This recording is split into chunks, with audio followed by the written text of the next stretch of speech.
शिक्षाविद की कहानी है। हैमेल बच्चों के बीच में बहुत ही लोकप्रिय शिक्षक थे। जर्मन और फ्रांस के बीच में युद्ध हुआ।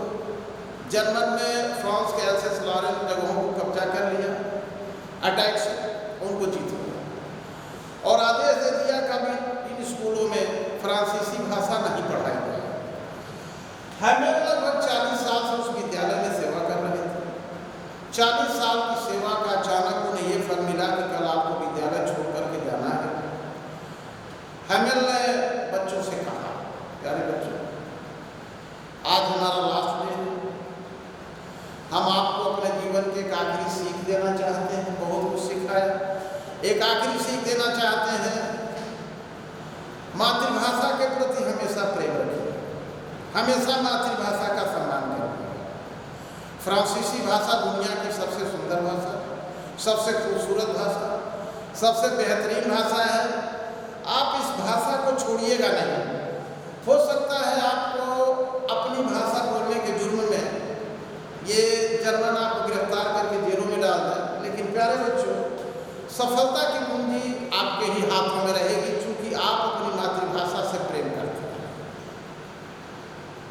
हैमेल एक बहुत ही चारित्रिक व्यक्ति हैं, बहुत ही बेहतरीन देश के समर्पित व्यक्ति हैं, बच्चों के बीच में बहुत ही अनुशासन प्रिय हैं। हमको फ्रेंच क्या करता है, उसको एक स्कूल जाने की बहुत जल्दी होती है, तो घर से स्कूल के लिए निकलता है और जल्दी दौड़ते हुए चला जाता है। रास्ते में कुछ लोग रोक करके उसको पूछते हैं, बुलेटिन बोर्ड है, बुलेटिन बोर्ड को घेर करके लोग खड़े रहते हैं। बुलेटिन बोर्ड पे ये देखता है, अरे भाई 3-4 साल से जितनी मनहूस खबरें सब यहीं से आती हैं, आखिर आज कौन सी बात हो गई। कुछ लोगों ने फ्रेंच से कहा, अरे बाप इतनी जल्दी क्या है, थोड़ी देर में चले जाना। फ्रेंच को लगा कि लोग हमारा मजाक उड़ा रहे हैं, वो वहाँ रुका नहीं और चलते चलते और दौड़ता हुआ ये कहीं सांस में स्कूल पहुँच जाना चाहता है। स्कूल पहुँचा। अब स्कूल पर 2 तरीके की संवेदना उसको दिखाई दी। एक तो स्कूल उस दिन बिल्कुल शांत था। अक्सर करके जब स्कूल खुला रहता था तो गलियों में शोर हंगामा होता था, बच्चे अपना ड्रेस खिसकाते थे, एक दूसरे से कान में उंगली डाल करके बात ना करते थे कि हम अपना लर्न बेहतर तरीके से लेशन करें। उस दिन बिल्कुल ही क्लास शांत था, लग रहा था जैसे कोई संडे हो, रविवार का सुबह।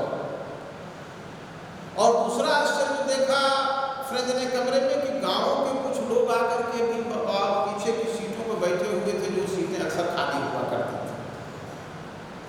हैमेल को देखा और सीधे टीचर के सामने से उसको क्लास में आना था।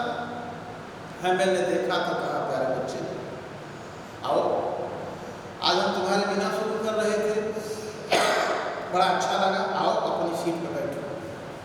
हैमेल को जब उसने देखा, इतने प्रिय शब्दों में बोलते हुए तो अपनी सीट पर जाकर के देखा। और हैमेल उस दिन ऐसे ड्रेस पहने हुए थे जो अक्सर करके 2 ही मौकों को पहनते थे, या तो कोई एनुअल डे फंक्शन हो या प्राइज डिस्ट्रीब्यूशन। इसके अलावा हैमेल कभी वो कपड़े पहनते नहीं थे। एक तो जब ये देखा और दूसरे क्लास में पूरी मनुष्यत की शांति देखा।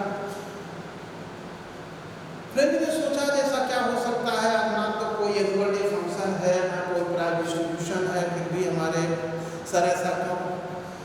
इसी जब सोच ही रहा था, उसी समय हैमेल ने कहा, प्यारे बच्चों, 40 साल मैं इस विद्यालय में रहा, 40 साल की सेवा के बाद आज अचानक जो है आदेश आया है कि हमको स्कूल छोड़ के जाना। कारण उसका ये है कि हम लड़ाई में जर्मनों से हार गए। एल्सेस और लॉरेन में जर्मनों का कब्जा हो गया है, जर्मनों ने कब्जा कर लिया है और कल हमको इस स्कूल से जाना है। तो प्यारे बच्चों, हम आपको जाते जाते एक सीख देना चाहते हैं। वो सीख ये है कि आप अपनी मातृभाषा का सम्मान हमेशा करिएगा। अपनी मातृभाषा का सम्मान करने के कारण हो सकता है ये विदेशी आप पे शासन चलाएं, आपको जेलों में बंद कर दें, लेकिन फिर भी आप अपनी मातृभाषा के संपर्क में जरूर रहिएगा। फ्रेंच ने सोचा, ऊपर 2 कबूतर बैठे हुए थे। अब 2 कबूतरों को देख करके उसको लगा करे ये क्या कबूतरों को भी सिखाएंगे फ्रांसीसी भाषा बोलना।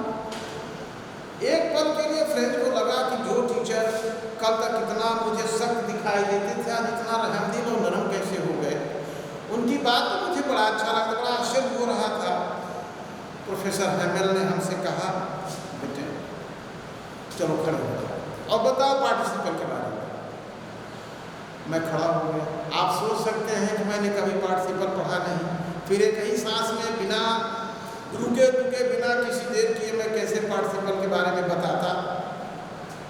खड़ा हो गया, बेंच पकड़ के वहीं बिल्कुल आश्चर्य में पड़ा रहा। हैमेल ने कहा, मेरे बच्चे इसमें तुम्हारा दोष नहीं, तुम कतई दोषी नहीं है। अगर नहीं बोल पा रहे हो तो ये ना समझो तुम्हारा दोष, हम तीन इसके लिए दोषी हैं।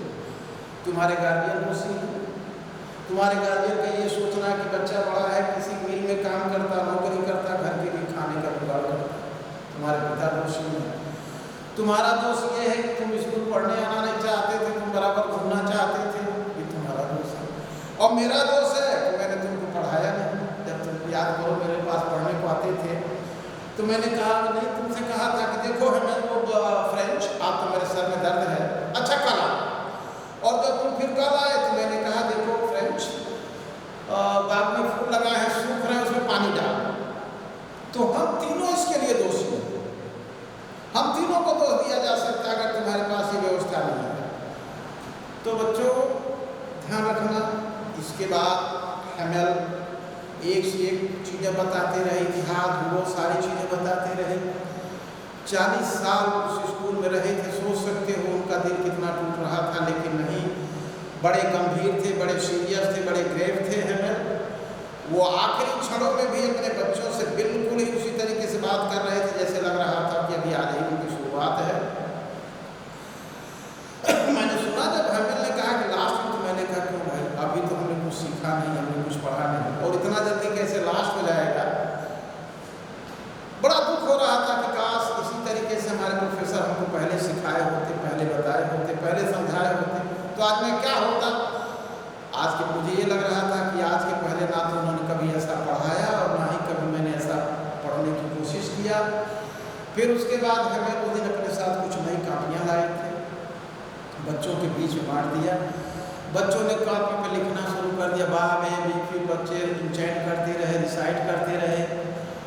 और बच्चों ने जब अपना काम पूरा कर लिया तो पीछे कुछ व्यक्ति बैठे थे, कोड हौसर था, बूढ़ा सा था, तिकोना स्लेट लाया हुआ तो भी नहीं पढ़ रहा था, हंसी आ रही थी, लेकिन कोई हंस नहीं रहा था, उसकी भी आंखों में आंसू थे। आंसू इस बात के थे कि हैमेल को स्कूल से विदा करते समय गांव के लोग प्रोफेसर की 40 साल की सेवाओं के बदले अपना देने आए हुए थे, श्रद्धांजलि दे रहे थे कि आज ये प्रोफेसर क्लास से जा रहा है। दुख उनको भी था, उनके दुख व्यक्त करने का यही तरीका था।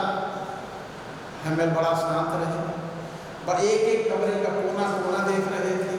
ऊपर उनकी बहन जो थी सारे सामानों को पैक कर रही थी कि आज के बाद कल उनको इस विद्यालय से चले जाना है। कितना दिल टूट रहा था हैमेल का, लेकिन फिर भी हैमेल बड़ी शांति से अपना सब कुछ देखे जा रहे थे। अंत में प्रोफेसर हैमेल अपनी कुर्सी से खड़े हुए और उसी गंभीर मुद्रा में कुछ कहना चाहते थे, लेकिन कह न सके, गला उनका उसा हो रहा था, भंसा हो रहा था। एक चाक उठाया उन्होंने और बोर्ड पे लिख दिया बड़े बड़े अक्षरों में, उन्होंने फ्रांस।